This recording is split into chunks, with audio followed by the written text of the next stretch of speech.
मित्रहो, आपण आता आहोत कोकणामध्ये. चिपळूण पासून एक 50 किलोमीटर अंतरावर कृषी पंढरी ॲग्रोटेक टुरिझम आणि या ठिकाणी याचे प्रमुख डॉक्टर निखिल तानाजीरावजी चोरगे हे आपणाला या प्रकल्पाची माहिती देत आहेत. या ठिकाणी त्यांचं कृषी कॉलेज वगैरे आहेच, पण हा प्रकल्प कसा कसा राहणार या संदर्भात आणि इन शॉर्ट साधारणतः 1-2 महिन्यात हा प्रकल्प लॉन्च होत आहे.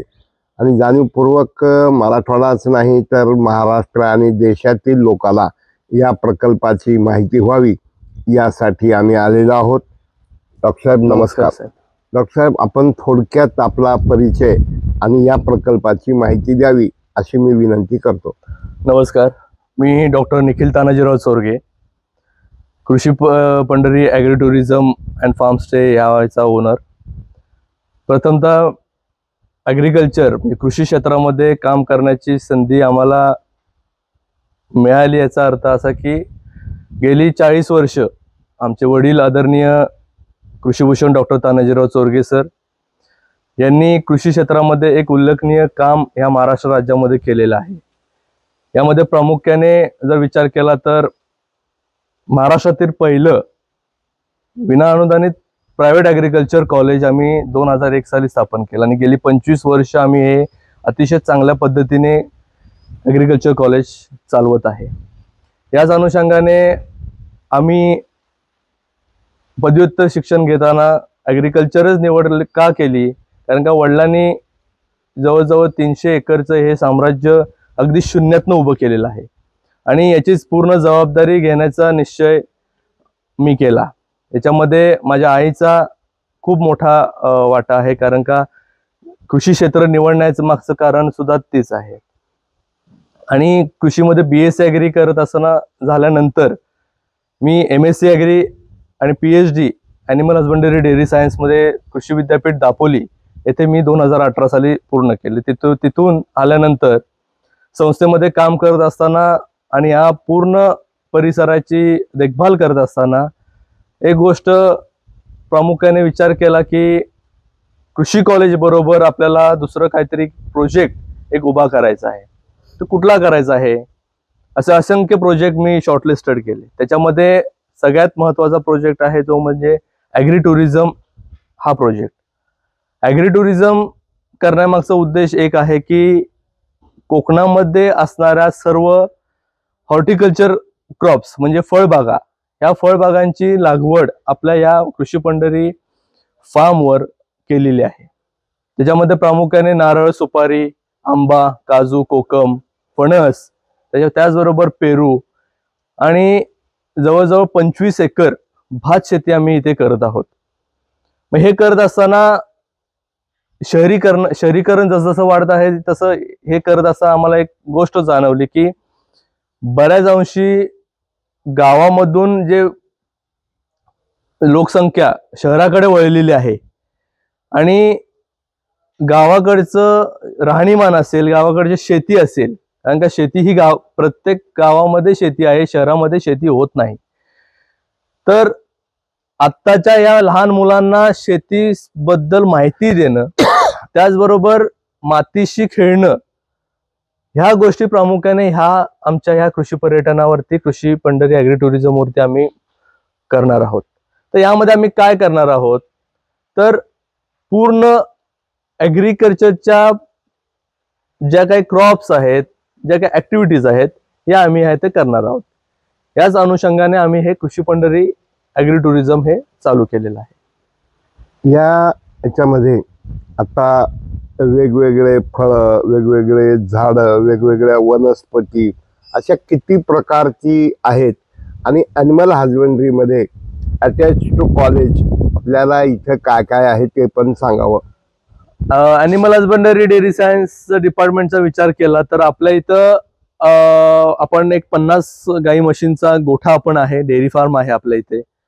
त्याचबरोबर गावरान कोंबड्या आहेत, बदकांचा आपण प्रोजेक्ट केलेला आहे, तिथर आहेत, टर्की आहेत, लाहवा आहेत, ज्याला आपण बटेर म्हणतो. तर पोल्ट्री हा जर विचार केला तर पोल्ट्रीमध्ये फक्त लेअर आणि ब्रॉयलर ह्याच दोन पक्ष्यांचा समावेश होत नसतो. तर ज्या मी सांगितल्या पोल्ट्रीमध्ये लेअर, ब्रॉयलर, गावरान, बदक, तितर, टर्की आणि बटेर, लावा यांचा देखील समावेश होतो. तर हे पक्षी दिसतात कसे, त्यांचं राहणीमान कसं आहे किंवा ते कसे वाढतात, त्यांचा उपयोग काय आहे, तर ह्या सगळ्या गोष्टी सुद्धा आपल्याला ह्या ऍग्री टुरिझम वरती आपल्याला बघायला मिळणार आहेत. आता विचार केला सध्या आपलं नॅचरल फार्मिंग, ऑर्गॅनिक फार्मिंग याकडे आपला देश वळत आहे. या अनुषंगाने आपण काय केले की जो आपला डेअरी फार्म आहे तर त्या डेअरी फार्म मधलं जे शेण वगैरे आहे तर याच्याबरोबर आपण जवळजवळ 80 बेडचा गांडूळ खताचा प्रोजेक्ट आपल्या इथं आपण राबवत आहोत. तर ह्या गांडूळ खताचा उपयोग आपण आपल्याच सर्व फार्मवर आपण करतो. जवळजवळ 25 ते 30 टन गांडूळ खत मी दरवर्षी तयार करतो, जे मला माझ्या शेतावरती लागतं. भात शेती असेल, भात शेती झाल्यानंतर, भात कापणी झाल्यानंतर फळभाजी लागवड असेल तर ह्या भाज्यांच्या लागवडीसाठी मला गांडूळ खताची फार गरज असते. तर ह्याच्यासाठी पूर्ण उपयोग मी त्याचा करतो. दुसरा झाडांचा विचार केला तर माझ्याकडं आंब्याच्या जाती जेवढ्या आहेत, आंब्यामध्ये हापूस आंबा प्रामुख्याने सगळ्यांना माहित आहे. हापूस आंबा आहे, केशर आहे, पायरी आहे, रत्न आहे, सिंधू आहे, आम्रपाली आहे. तर ह्या आंब्याच्या जातींचं माझ्याकडं पूर्ण या 100 एकर वरती फळबागा लागवड आहे. चिकूमध्ये कालीपत्ती आहे, क्रिकेट बॉल आहे, हे दोन्ही जाती माझ्याकडे आहेत. पेरूमध्ये तैवान पिंकची बाग आहे आपल्याकडे. आणि सगळ्यात प्रामुख्याने कोकणामधलं पीक म्हणजे नारळ आहे. तर नारळामधला सुद्धा माझ्याकडे 2-3 जाती आहेत, त्या की प्रताप आहे, बाणवली आहेत. तर ह्या जाती आपल्या इथं आपण लागवडीला आणल्या आहेत. काजू, परत मिरे, अशा वेगवेगळ्या काजू मध्ये सुद्धा आपल्याकडे काजूची जवळजवळ 4,500 काजूची लागवड आहे. त्याच्यामध्ये वेंगुर्ला 4, वेंगुर्ला 7 ही आहेत. काळी मिरी, प्रत्येक नारळावरती आपण काळी मिरी चढवलेली आहे, कारण का काळी मिरीला आधार लागतो. काळी मिरी एकतर नारळावर चढवली जाते, सुपारीवर चढवली जाते आणि ते एक ऍडिशनल पीक नारळाबरोबर आपल्याला मिळत जातं. अच्छा, आता लोकांना बऱ्याच वेळा काजू म्हणजे भट्टीतनं काढतात वगैरे, जे येतात त्यांना कळतं. तर ते थोडक्यात त्याचीही माहिती की काजू झाडावरनं कसे काढले जातात, ते कसे पिकवले जातात, किती दिवस लागतात आणि त्याच्या मार्केटिंगसाठी काय करावं लागतं. काजूचं कसं आहे की काजू बऱ्याच लोकांना पांढरा काजू हा माहित आहे, त्याचे प्रोसेसिंग कसं केलं जातं किंवा काजूच्या फळाला काय म्हणतं, फळ कसं असतं हे माहित नसतं. तर काजूचं जे फळ आहे हे लाल प्रकारचं एक असतं आणि पिवळ्या प्रकारचं एक असतं, ज्याला आपण बोंड, आमच्या भाषेत तिथे बोंड म्हणतो, काजूचं बोंड म्हणतात. इंग्लिशमध्ये त्याला कॅश्यू ऍपल म्हणतात. तर कॅश्यू ऍपल सुद्धा खाण्यासाठी चांगलं असतं. जसं आपण साऊथ साईडला जाऊ, गोवा साईडला वगैरे, तर त्या कॅश्यू ऍपल पासून त्यांच्याकडे फेनी बनवली जाते त्या आंब्याची. आणि काजू जो आहे त्याचा 2 प्रकारे आपण वापर करू शकतो. भाजीमध्ये जर काजू वापरायचा असेल तर हिरवा ज्यावेळेस तो काजू असतो तो कापून आतला गर काढून धुवून शिजवून मग ते काजू करी वगैरे ह्या गोष्टी केल्या जातात. जसं ते बोंड पिकेल तसं ती काजूची जी हिरवी बी आहे ती बी राखाडी होत जाते आणि राखाडी झाल्यानंतर काजू जो आहे तो बोंड तो खाली पडला जातो. बऱ्याच अंशी जर काजू झाड तयार झाले तर थोडंसं हलवलं की तो बोंड खाली पडतो. तो पडल्यानंतर तो आपण ट्विस्ट केला की ती बी बाजूला होते. बी बाजूला झाल्यानंतर ती आपण उन्हात 1-2-3 दिवस वाळवतो आणि मग ती प्रोसेसिंगला भट्टीमध्ये जाते. एक 7-8 स्टेप मध्ये त्याच्या प्रोसेसिंग आहेत आणि मग आपल्याला पांढरा काजू खाण्यासाठी मिळतो. ही आहे काजूची प्रोसेसिंग. आपल्याला सुपारी, पेंड, खजूर इकडं येतात का नाही? खजुराचं आपल्याकडं इकडे होत नाही, त्याला थोडं ड्राय क्लायमेट लागतं, आपल्याकडे ह्युमिड क्लायमेट आहे. सुपारीचं उत्पादन आपल्याकडे चांगल्या पद्धतीनं ह्या कोकण पट्ट्यामध्ये होतं. प्रामुख्याने सगळ्यात समुद्रकिनारी जेवढी आहेत त्या सगळ्या गावांमध्ये सुपारीचं प्लांटेशन होतं. आज माझ्याकडं श्रीवर्धन रोटा आहे, इंटरमंगला आहे. इंटरमंगलाचं जवळजवळ 10,000 सुपाऱ्यांचं मी माझ्या क्षेत्रावरती प्लांटेशन केलेलं आहे. श्रीवर्धनचं जवळजवळ 4-1 हजार सुपाऱ्यांचं लागवड आपल्या इथं केलेली आहे. या सुपारीचं सुद्धा प्रोसेसिंग कसं केलं जातं किंवा काढल्यानंतर ते वाळवायची कशी, याला सुद्धा टेक्निक आहेत, त्या सुद्धा आपल्याला इथे आपण दाखवण्याचं नियोजन केलेलं आहे. अच्छा, तर या ठिकाणी येणाऱ्या लोकांना रेसिडेन्ससाठी काय काय किंवा त्यांचं निवास भोजन वगैरे काय काय आहे? आता ह्या कृषी पर्यटनामध्ये आपण निवासाची व्यवस्था अशी केलेली आहे की सध्या आपण 6 कॉटेजेस डिलक्स मध्ये बांधलेले आहेत. एक कॉटेज बांधत असताना आपण जे रूमचे चार्ज करत आहोत तर त्याच्यामध्ये आपण राहायची सोय, त्याच्यानंतर पूर्ण या 100 एकर फार्मची टूर आहे, त्याचबरोबर ती सकाळचं चहा नाश्ता, दुपारचं जेवण, संध्याकाळचा चहा आणि रात्रीचं जेवण, या सर्व गोष्टी आपण याच्यामध्ये ऍडिशनल केलेल्या आहेत. याच्या व्यतिरिक्त जर ऍडिशनल टूर जर कोणाला हवे असेल गेस्टना आमच्या, तर आपण आमच्या जवळपासच्या जे पर्यटन स्थळं आहेत जे आम्ही आता आयडेंटिफाय केलेली आहेत ती आपण सुद्धा त्यांना ऍडिशनल देऊ शकतो. दुसरी ऍडिशनल टूर आपण अशी केली आहे की हा जो आमचा भाग आहे हा पूर्ण गर्द झाडीचा भाग आहे, तर रात्रीची सुद्धा आम्ही एक नाईट सफारी सारखं आपण इथे ऍडिशनल मध्ये आपण देणार आहोत. या सर्व गोष्टी या पॅकेज मध्ये आहेत. त्याचबरोबर जर इथला विचार केला तर आपलं प्रशस्त डायनिंग हॉल आहे, त्यानंतर स्विमिंग पूल मोठा आहे. मोठे जर कार्यक्रम करायचे असेल तर तसा एक 100 लोकांचा हॉल आपण इथे केलेला आहे. या सर्व सुविधा आपण इथे ठेवलेल्या आहेत.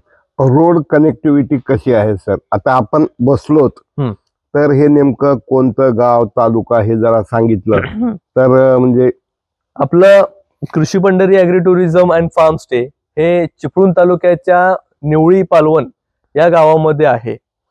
साधारण एक 20 ते 25 किलोमीटर चिपळूण पासून आपलं हे पर्यटन स्थळ आहे. दुसरं आपण बघितलं तर याला कनेक्टिव्हिटी, रोड कनेक्टिव्हिटी आपण मुंबई गोवा हायवे पासून एक 6 किलोमीटर अंतरावरती आपलं कृषी पर्यटन आहे. मुंबई पासून 300 किलोमीटर, गोव्यापासून 300 किलोमीटर, पुण्यापासून एक 200 किलोमीटर, सातारा 120 किलोमीटर आपल्याला हे आहे, कोल्हापूर 150 किलोमीटर आहे. तर ही कनेक्टिव्हिटी आपल्याला या इथे आहे. रेल्वेचा विचार केला तर रेल्वे स्टेशन आपल्यापासून एक 25 किलोमीटर जी एक्सप्रेस रेल्वे आहेत ते चिपळूण येथे थांबतात, तर त्यामुळे ती कनेक्टिव्हिटी आहे.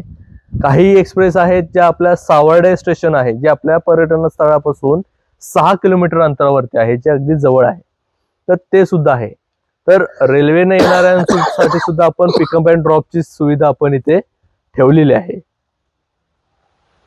एकंदरीत दिवसेंदिवस शहरीकरणामुळं गुदमरल्यासारखं होत चाललेलं आहे. निसर्ग, झाडे, पक्षी हे सगळं काहीच कुठं बघायला मिळत नाही. आणि अशा एका परिस्थितीमध्ये जेव्हा आपल्या या पर्यटन स्थळाला लोक भेट द्यायला येतील तर एक शुद्ध हवा, त्याचं वैशिष्ट्य काय काय सांगू शकता? आता याच अनुषंगाने आम्ही हा विचार केला आहे की प्रामुख्याने शहरीकरणामध्ये शहरामध्ये राहणाऱ्या लोकांचं विशेषतः IT सेक्टर असतील, कॉर्पोरेट मधल्या सेक्टर्स असतील, तर ह्या लोकांचं जे जीवन आहे हे शहरातल्या बिल्डिंग्स मध्ये जातं, जिथे शुद्ध हवेचं फार कमतरता आपल्याला भासवत असते कायम. हा एक उद्देश आहे की इथे येऊन ते जे काही त्यांचे 4-5 दिवसाचं जे स्ट्रेस आहे हा आपण इथे येऊन एक 2-3 दिवस राहिलात. गावाकडे सुद्धा आपण इथे जवळपासची जी गाव आहेत तिथे सुद्धा आपण पर्यटकांना नेणार आहोत, गावाचं जीवन दाखवणार आहोत, पारंपरिक शेती काय असते. तर फक्त काय पारंपरिक शेती दाखवून आता होणार नाही, कारण का आता आपण बघतोय की देश सुद्धा आपला प्रगतीकडे चाललाय, नवीन नवीन टेक्नॉलॉजी आपल्याकडे येत आहे. तर ह्या सुद्धा टेक्नॉलॉजी आपल्याकडे आपण आपल्या पर्यटनावर ठेवलेल्या आहेत. तर ह्याचा विचार केला तर टेक्नॉलॉजीमध्ये आपण सद्यस्थिती भाताचा जर विचार केलात तर आपला 25 एकर भात आहे. पूर्वी आम्हाला 25 एकर भात कापण्यासाठी, जोडण्यासाठी 2 महिने लागायचे. आपण काय केलं की 5-6 वर्षापूर्वी एक कंबाईन राईस हार्वेस्टर आपण घेतलेला आहे, ज्याच्यातून काम आपलं एक 7 दिवसात भात कापून मळून तो गोडाऊनला जातो. इतकं काम सोयीस्कर झालेलं आहे. तर पारंपरिक बरोबर तंत्रज्ञान सुद्धा आपण या आपल्या फार्मवर दाखवणार. आपल्याकडे सगळ्या ट्रॅक्टर ऑपरेटर मशिनरी आहेत त्या आहेत. दुसरं, शहरीकरणाबरोबर आपण इथे पर्यटन ज्यावेळेस येणार आहेत त्यावेळेस शेतामध्ये आपण त्यांना ऍक्च्युअल काही ज्या गोष्टी असतील, भाजीपाला लागवड असेल, किचन गार्डन असेल, या गोष्टी सुद्धा आपण त्यांच्याकडनं करून घेणार आहोत, त्यांना दाखवणार आहोत. त्यांच्या मुलांना मातीमध्ये हात घालून मातीचा स्पर्श काय असतो याचा अनुभव आपण इथे देणार आहोत. तर या सगळ्या गोष्टी आपल्या इथे दाखवू. दुसरी गोष्ट, निसर्गाचा जर आपण विचार केला तर यामध्ये आपण आपल्याच बाजूला एक 2 एकरचा जो एरिया आहे त्या 2 एकर मध्ये आपण बायोडायव्हर्सिटी निर्माण केलेली आहे. बायोडायव्हर्सिटी याचा अर्थ काय, तर जंगलाला कोणी लागवड करत नाही किंवा पाणी घालत नाही, तर ते प्रत्येक आपापल्या जीवनावरती ते अवलंबून आहेत. पण आपण एक बायोडायव्हर्सिटी तर केलेली आहे ज्याच्यामध्ये कोकणातल्या स्थानिक झाडांची इथे लागवड केलेली आहे. जवळजवळ 600 प्रकारची झाडं मी इथे आता या 2 वर्षापासून लावत आहे. याचा उद्देश एकच आहे की आता जर बघितलं तर माझ्या इथे जवळजवळ 70 प्रकारचे पक्षी इथे आढळतात. तर कुठेतरी त्या संख्येला मी एक 150-200 प्रकारावरती नेण्याचा संकल्प मी केलेला आहे.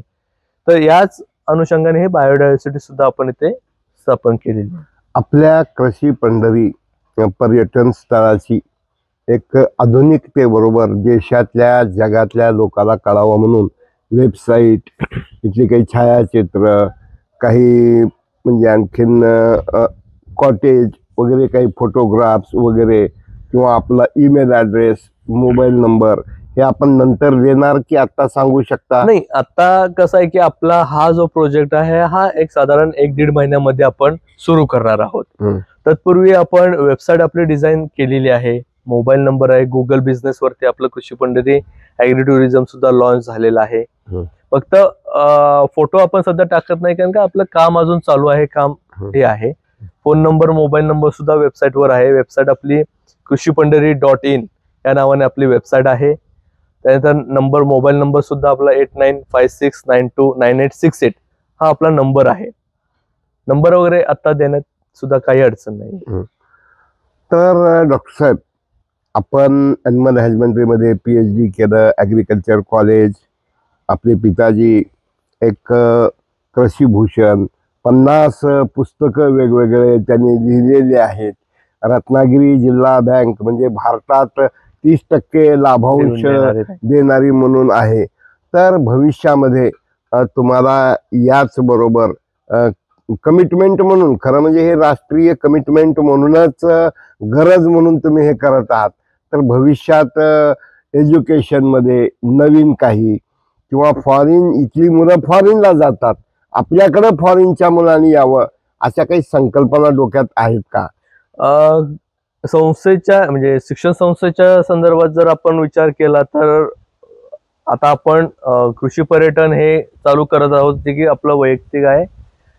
संस्थेच्या अंतर्गत आपण BMS कॉलेज, जे आयुर्वेदिक कॉलेज आहे, ते आपण एक 2-3 वर्षापासून आपण एक स्थापन करण्याच्या निश्चयात आहे.